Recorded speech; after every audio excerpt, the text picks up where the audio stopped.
Okay, here's another update for our rare bird project. We're definitely closing in here on the end. Driver's seat is back from upholstery. It's on the new stainless steel seat slide rails. Kind of hard to see those from this shot, but the seat is here. We also have the new Coast Guard label. The other one was couldn't really see it or read it. It was not legible. So we have brand new Coast Guard label on the boat. Steering wheel will go on last. Actually bolting the seat down will go last. Just in case I need to crawl up underneath the dash to do anything, I want to make sure everything's available. So this part is done. Now we're going to show you the new bow vent. This is the vent that we started with. One side, as you can see, is completely broken off and away, and not sure if it was salt water or what it was that got to it, but it was definitely corroded and in really bad shape. Now, my first thought was to carve and create a brand new vent from flat bar stock. So this is the road I started traveling down, tracing out. I was going to make two halves, a right and a left, and then weld them down the center. Here I have the right and the left half cut out and marked where the oval holes go, just doing a quick test fit. Next is to cut the holes out. When looking really close at the original casting, each of these holes, the oval holes, are a little bit different from the other. So I simply traced them out, clamped them to the bar stock, and drilled the end holes with a drill.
After cutting out the pieces with the plasma cutter, then I take it back and use a die grinder to clean up the holes, make them nice and smooth, and you can just clean them up real well. Well, I changed my mind a bit. Looking at how long it was going to take to shape every one of these oval holes and the angles that were in the original casting, I decided to try and clean up the old original vent. Surface sanded it. It looked like the metal was still pretty good, and trimmed back where it had corroded away, and the metal was good and solid there. So I decided I was going to try to take a new clip the part of the new bar stock that I made, match it to the vent, and see if we could weld these two together, the T6 aluminum to the cast aluminum, and see if this was going to work. If it does, it'll be a lot faster method of trying to repair this. Well, it didn't take long to trim the new ear, getting ready to fit it to the old vent, and it fit pretty well. With the old vent and the new ear firmly clamped in position and a nice V-groove cut on the back side here, we're ready to go ahead and weld this and stitch it back together. See if this cast will adhere to the new T6 aluminum. Well, the welding went very well. We used a MIG process as opposed to a TIG. This is much quicker and faster, and there's no real structural loading on this vent part. After grinding the backside and doing a real quick bend test to see how good of a strong it was, it passed that with flying colors. I went ahead and stitched the front side.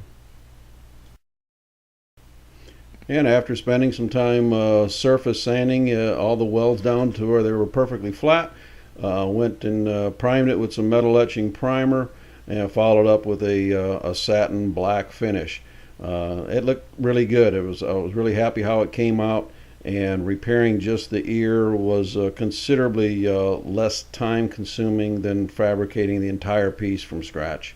So this turned out really well. Now we can take a look at the rest of the boat. Okay, our motor box is put back together. Now this boat has the clamshell motor box. It's considerably more difficult to put together than a standard motor box, and this has some of the upgrades. The first is the new aluminum drink holder. The original boats had a plastic drink holder.